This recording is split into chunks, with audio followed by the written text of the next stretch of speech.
Hello, welcome back to my channel. If you're new here, then hi. It's going to be story time, and I'm making something a little weird. I'm using my Resin's dual head mixer to mix up 6 ounces of resin. That's the resin over there that I use. Big A and B bottles. I get it from Amazon, and it's about on offer.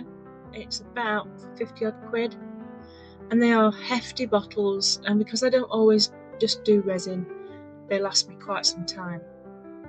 Now, I have still not charged this mixer yet. It's still going strong. It's fantastic, and it saves my hands no end. The only thing I do wish it had is a timer. Just a timer, so it mixed for 5 minutes or something and then stopped, because I have memory issues, so forget it's mixing. Maybe that would be a bad idea then. But no, I'd want something that beeped. Yeah. So then I'm like, oh, it's done. But yeah, this is a cloche. Cloche? I was going to say cloche, but I think that's what you hit somebody over the head with. So I'm going to say cloche. Now, I am going to fill it with just clear, and you've got to be careful. And I've still got black nails. Yep, still got black nails, and I've washed my hands no end. And I'm going to do story time as well, so stick around. It's quite a long one this time, the story. Now this is tricky. You have to press each bubble to make sure there's no bubbles in it. Now, I don't know why I turned it over, because that's not the way I want it. I want it that way. And the bottom is going to be like a coffee coloured brown colour. So now my mixer has done, and slowly turn it off so you don't incorporate any bubbles. And I will spray the heck out of this cloche with alcohol, because I really do not want any bubbles whatsoever in my dough. So I'm going to leave you to watch this, and I'm going to tell you a story, and it's called The Cloche Chronicles: Escape from Verdantia. A tale of miniature alien vegetables, a curious mouse, and the quiet peril of human territory. Verdantia was a planet of hush and shimmer. Its forests were made of leaf lace and crystal root, and its skies pulsed with soft green light. Beneath the towering glow caps and whispering moss lived the Zori, tiny sentient vegetables with names in human tongue. Each one glowed faintly with the colour of its soul. There was a sprightly one with curling tendrils and a coppery sheen, another, round and dappled, who hummed when content, a third, pale and fronded, who could sense vibrations in the soil like lullabies. Lullabies. They lived in quiet harmony, tending to the spores and listening to the crystals sing. But one dusk the song faltered. A beam of light, cold and unnatural, pierced the canopy. The Zori were lifted, weightless and blinking, into a dome of glass, or in this case resin. The cloche was beautiful in the way a trap can be. Resin sealed its base, and the air inside was still and scentless. Outside the world was vast and strange, towering shelves, rustling paper, and the distant thrum of human footsteps. Inside, the Zori landed on a patch of dried moss surrounded by crystal fragments and a single mushroom. Its cap curled like a sleeping ear. The coppery one clicked softly. The rounded one trembled. The fronded one pressed its tendrils to the glass, sensing vibrations too large to name. They were miniature now, barely the size of a thimble, and the cloche was a world unto itself. A prison, yes, but also a stage, and somewhere Beyond the glass, something watched. The Zori did not speak as humans do, but they shared thought through pulse and shimmer.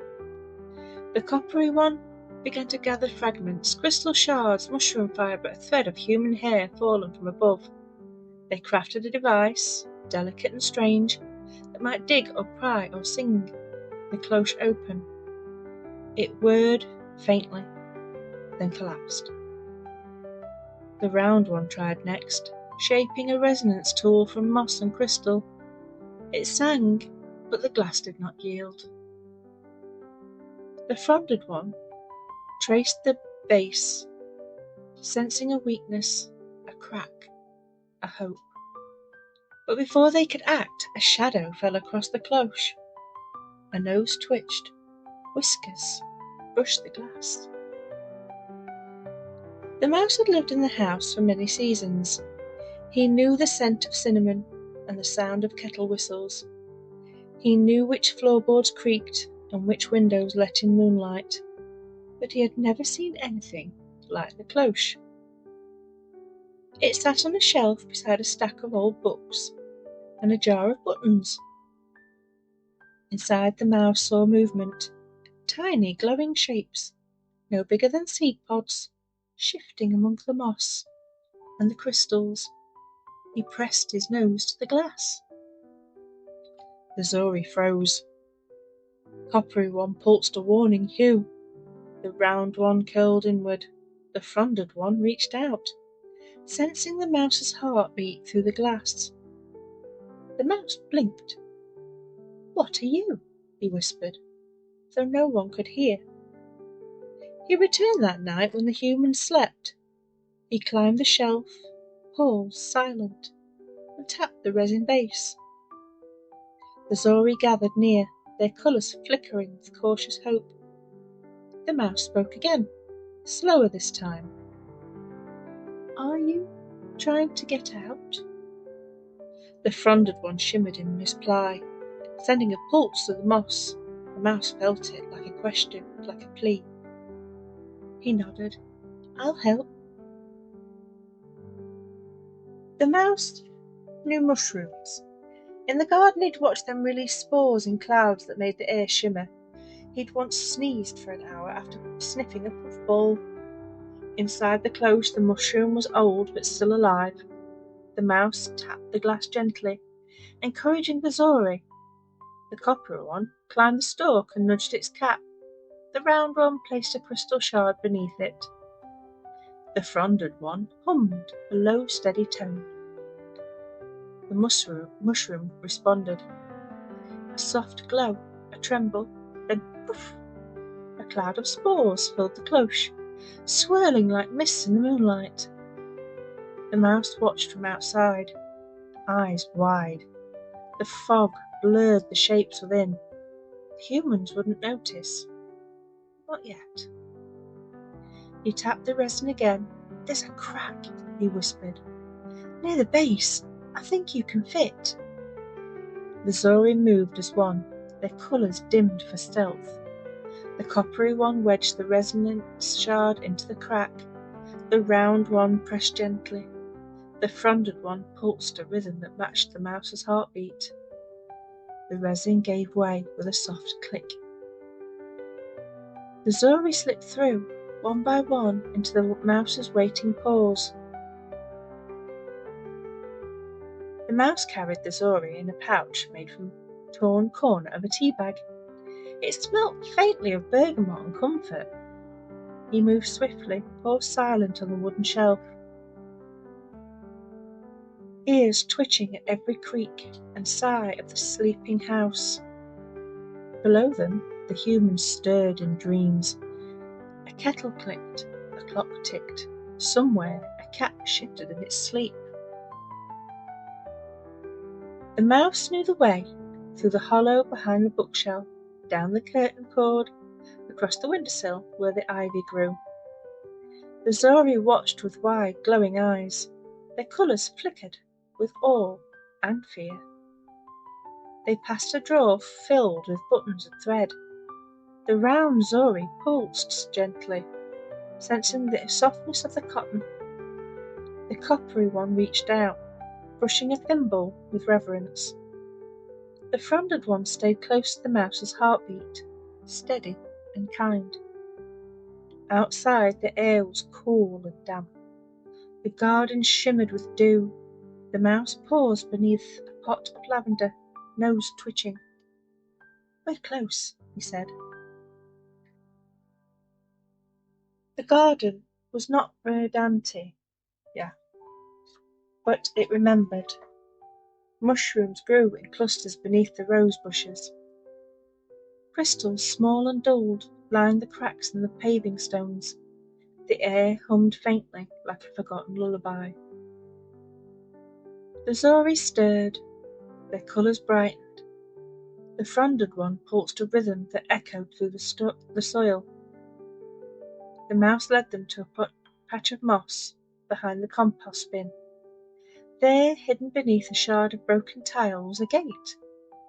Not made of wood or metal, but of light and memory.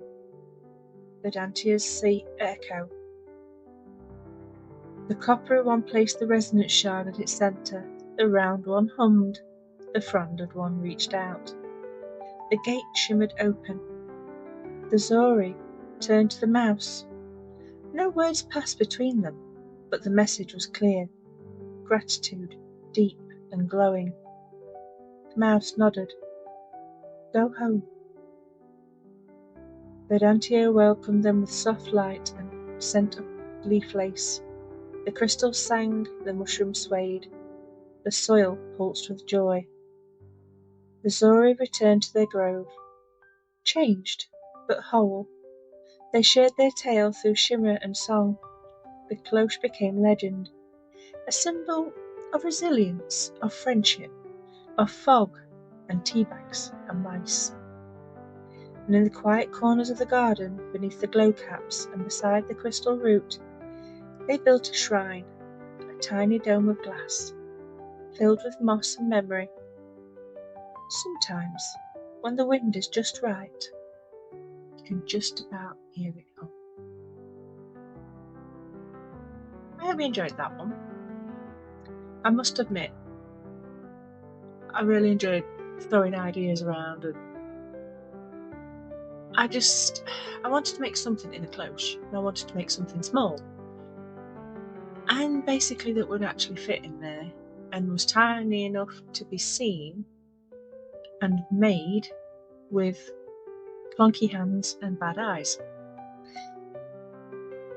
And I started off making these vegetables in pots. Yeah. Now, you're going to see me making these and a beanstalky type thing. I don't use them. But they will be used because I have an idea for another little thing. As soon as I saw them, I thought, oh, they'd fit that. Oh, yes. So, watch this space. It might be next week's video. There'll be another miniature, definitely next week. I'm really enjoying making these. And I do apologise again because my nails are disgusting.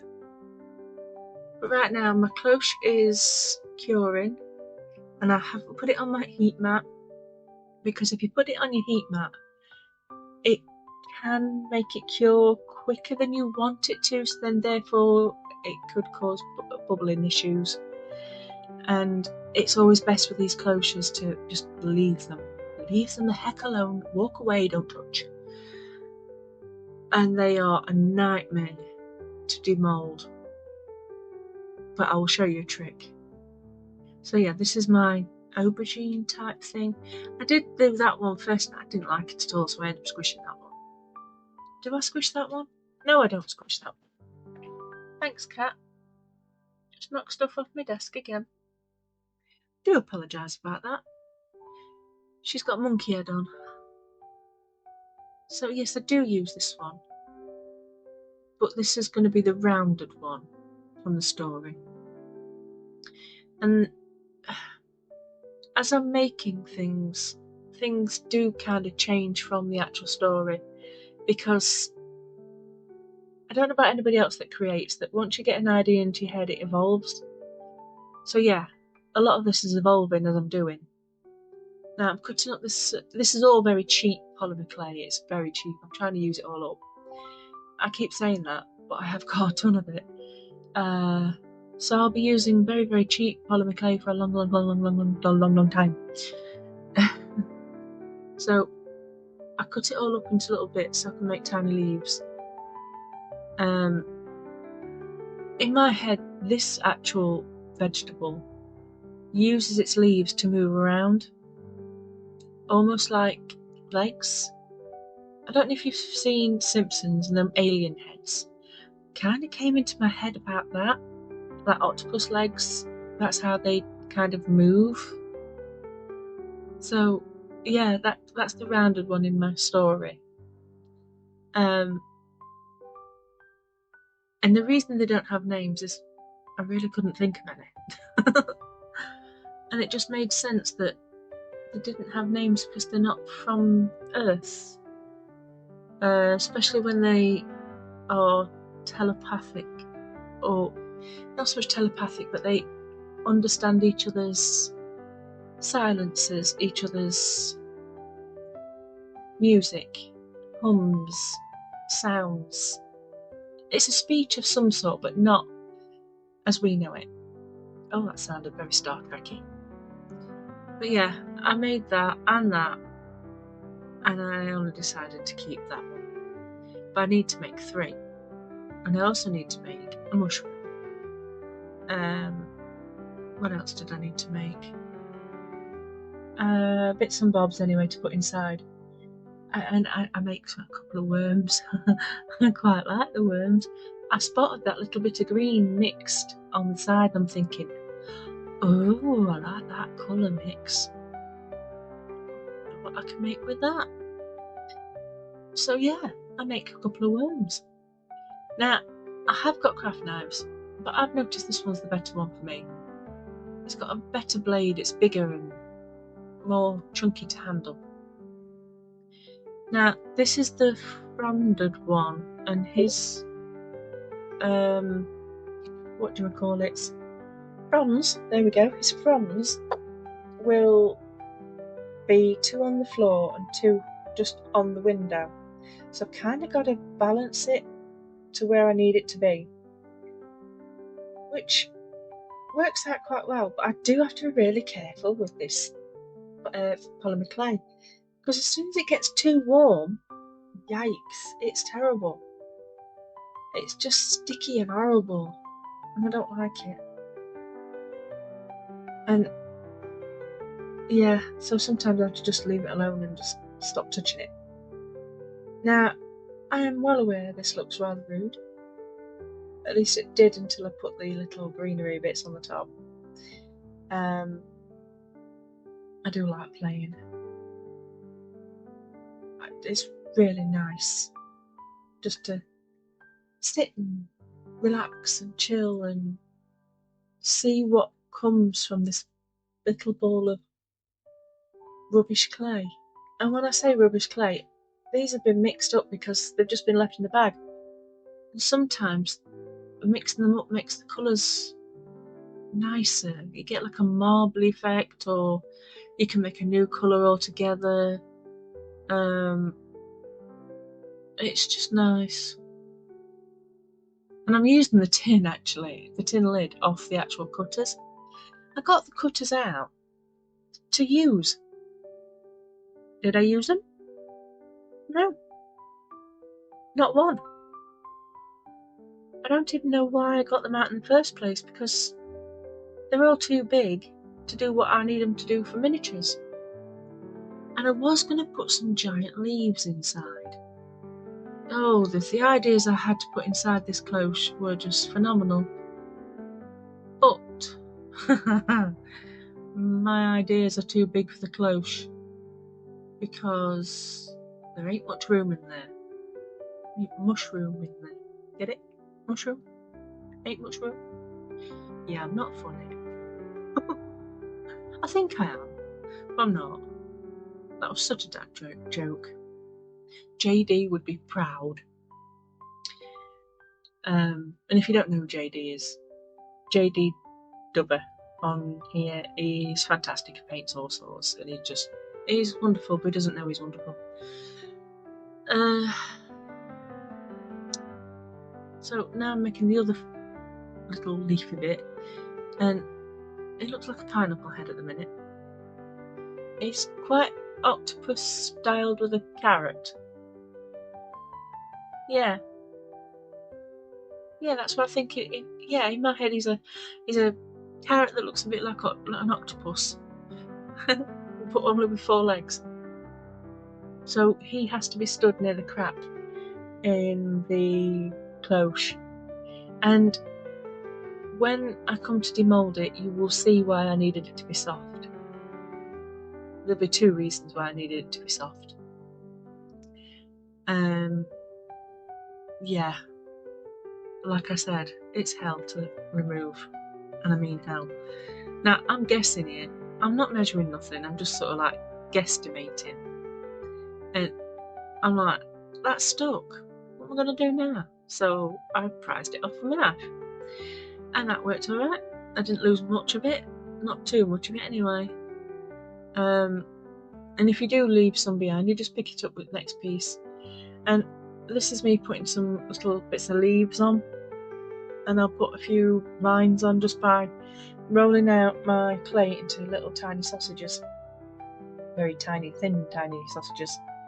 And then I'll add some leaves to the vines, and these will all be painted. Now, so I've got 1, 2, and I need 1 more to make. So we've got the rounded one, the fronded one, and oh, my brain's just gone, dearie. Rounded one, fronded. I've just read it. Just read it out to you. Nope, there's space between my ears. It's not working. So yeah, I've got to make the other one. There we go. Coppery one. Oh my days. There will be a coppery one. Now, I kind of cheat with the coppery one and only just give it a bit of a highlight with copper. Because this is me in my story mode again. I kind of had it in my head that they'd glow for different reasons. Like if they're scared, they'd probably be glowing a purple. If they were warning something off, they'd be red. If they were sad, they'd be blue. Green, I think for me would be like they're okay, but keep an eye out kind of thing. It's like a traffic light system, but with more colours. So, yeah. And this is also how they communicate, not only with vibration, but with colour and sounds, like the hums. So they're quite a clever bunch, but this is my worm, and I've just rolled it into a sausage and then just squiggled it round a bit. And I like them, I think they're cute. In fact, I think I'll leave one for the next project. And I wish I'd done more of that colour, because I really like it. It was only a fluke, complete fluke. So this one will be my coppery one. And it's more like a teardrop shape. So maybe like an onion. Or a swede, turnip. Maybe, that kind of vegetable. But I think I faff with this quite a few times, then keep going and then take it apart and keep going. Excuse me. I do apologise. I've got a bit of cough, a very dry throat, and I blame the husband. So when you hear my voice go funny, or I can't say my words today, which is nothing new, I struggle with my words anyway, it's because I'm trying not to cough.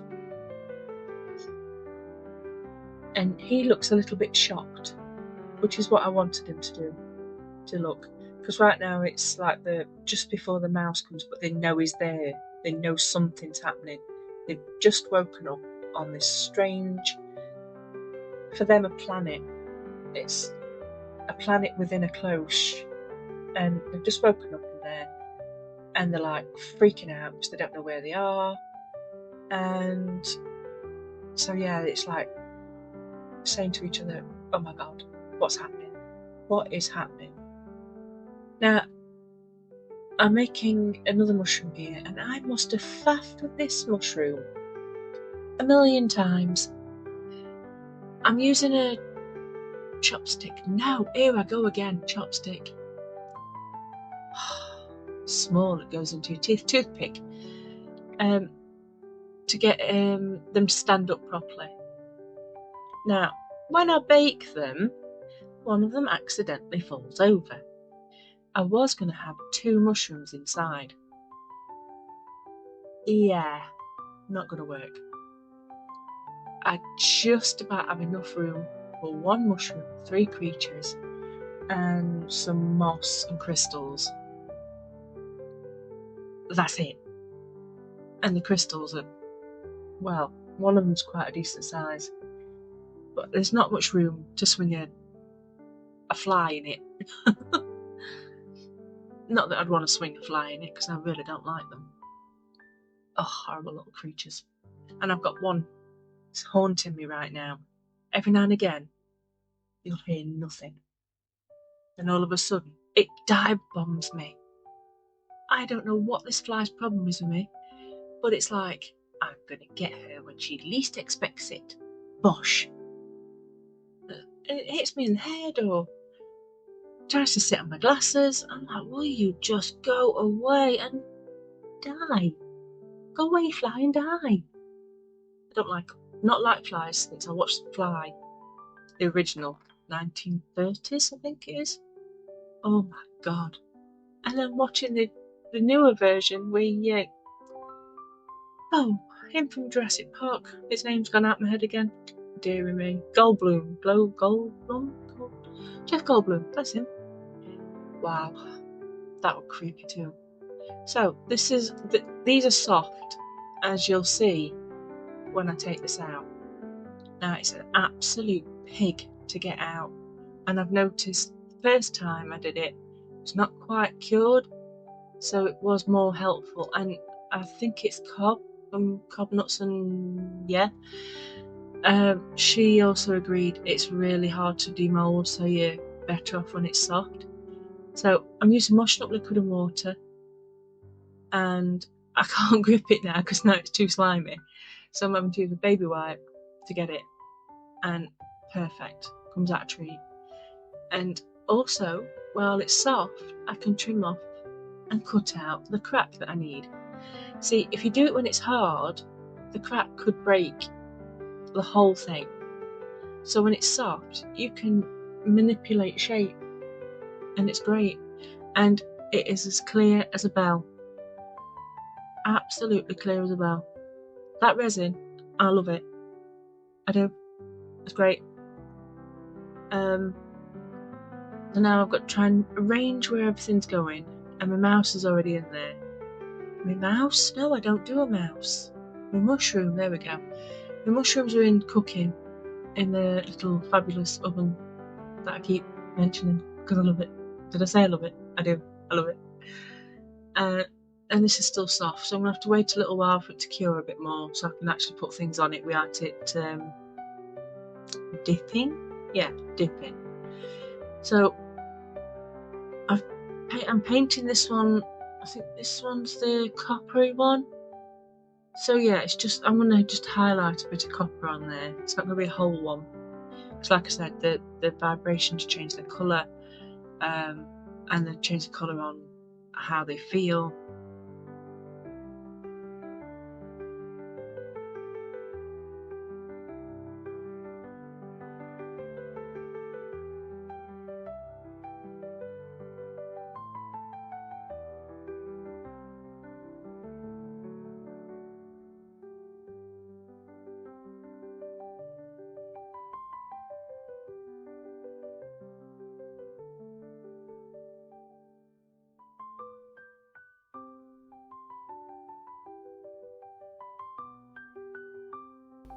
In fact, I think all humans should come with a colour-coded emotion so that people can see how people feel. There'd be a lot less, well, horror in the world if that was the case. You could ask people if they want to actually have conversations with you, just because you know they're feeling down or, need somebody to talk to. That's just my way of thinking. I think we all should be colour-coded.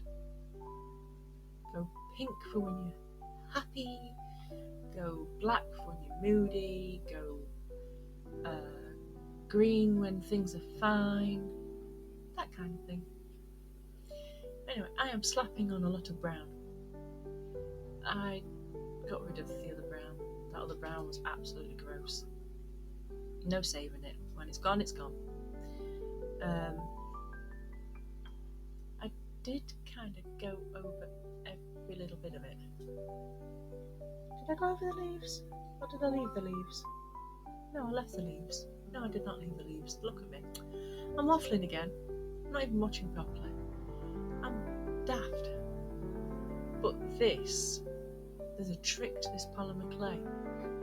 If you want it to look more natural with the brown, paint the brown on and then just use your fingers. Get your hands around it. Comes off lovely, but it leaves a nice stain behind.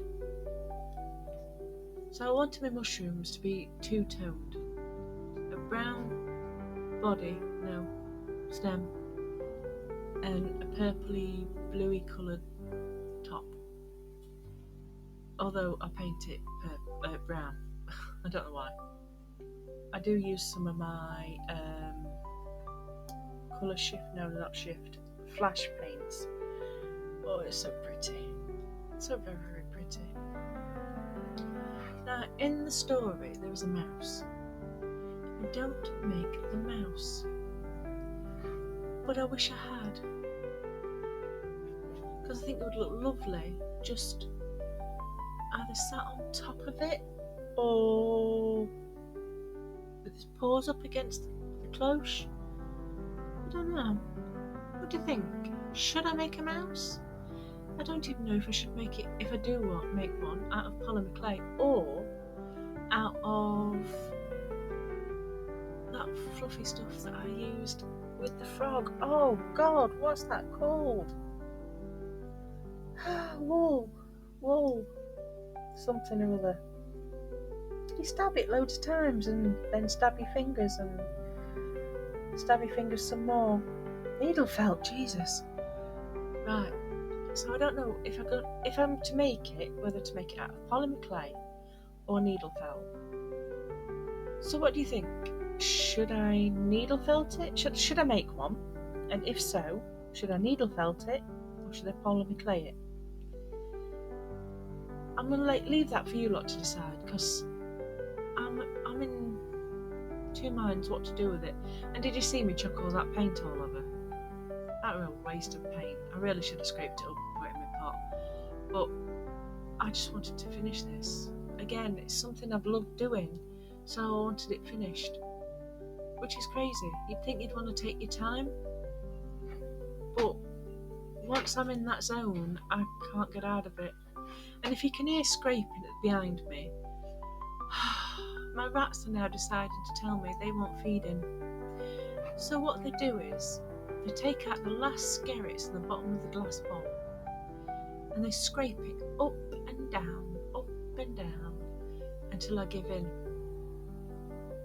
So they're going to have to wait at least till I've done this, because I'll lose my train of thought, which I'm already on, because I don't know what I've just about said.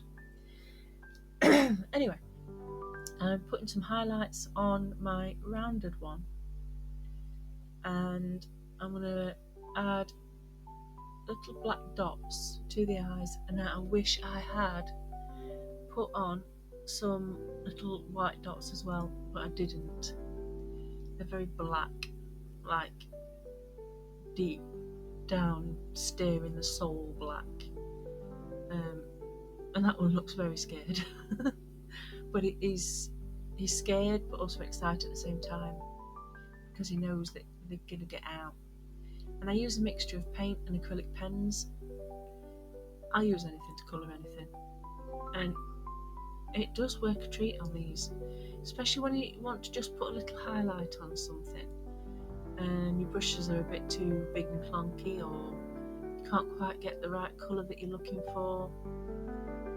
But yeah, I do like this one. He's a cutie. I mean, he's got vines and tendrils and oh, it's just cute. I do like it. It's very cute.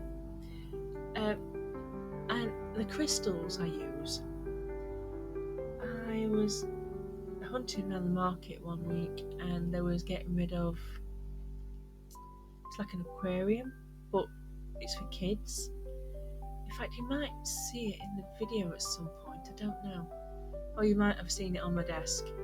It's got crystals in and mushroom lights and unicorns.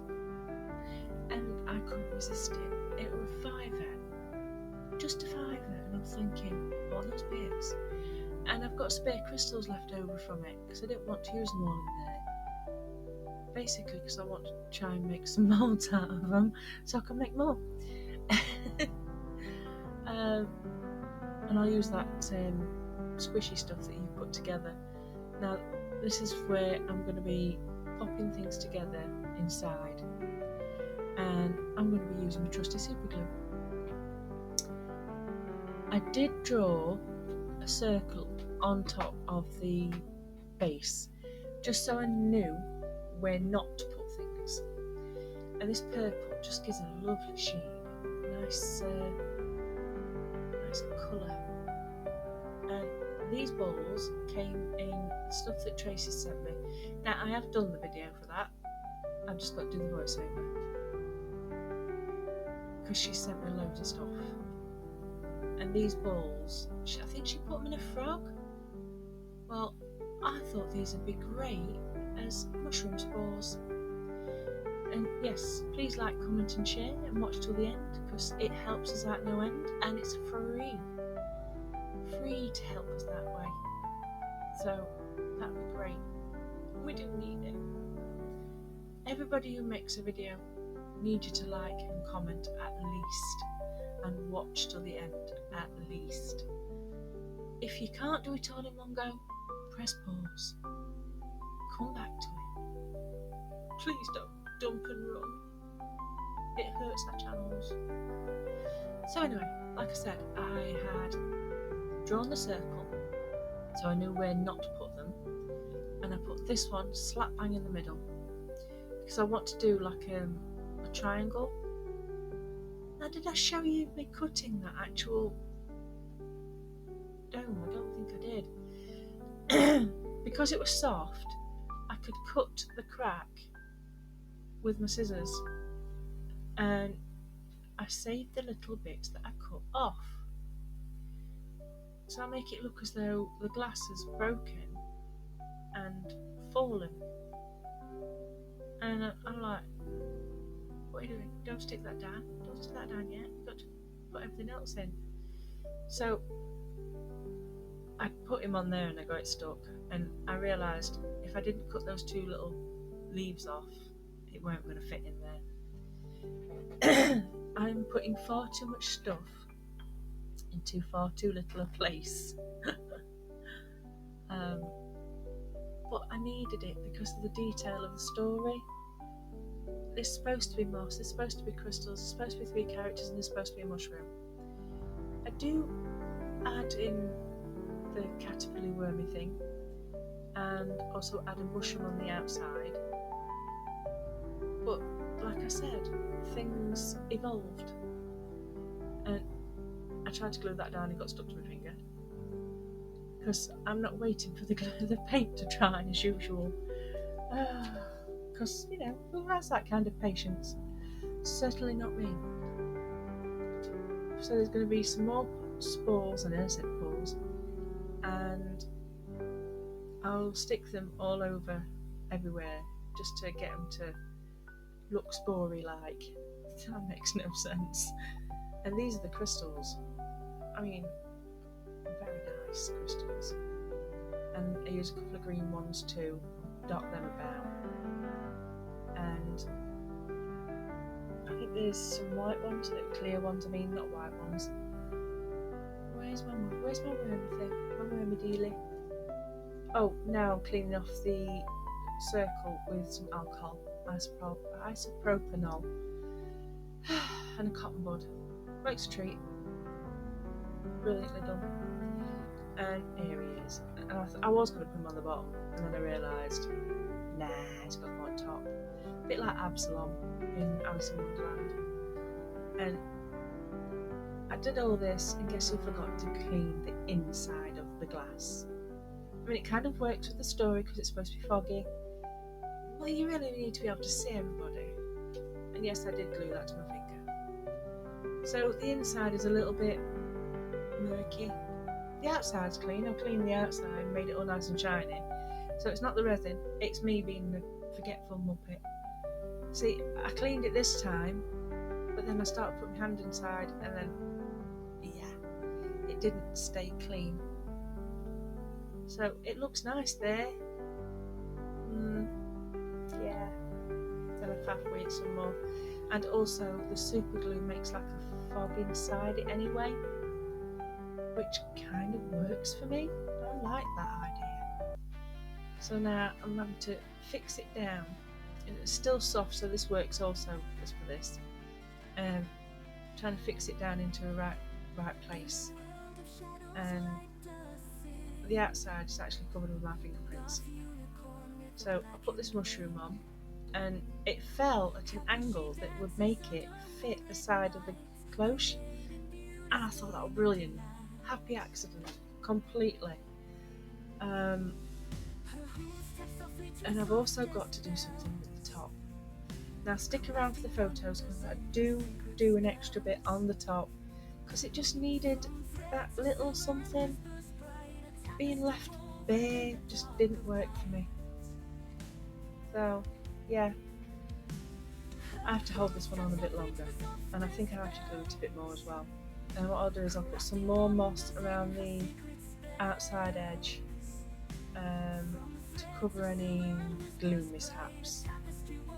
And I'm adding more spores because obviously it's a mushroom, it needs spores.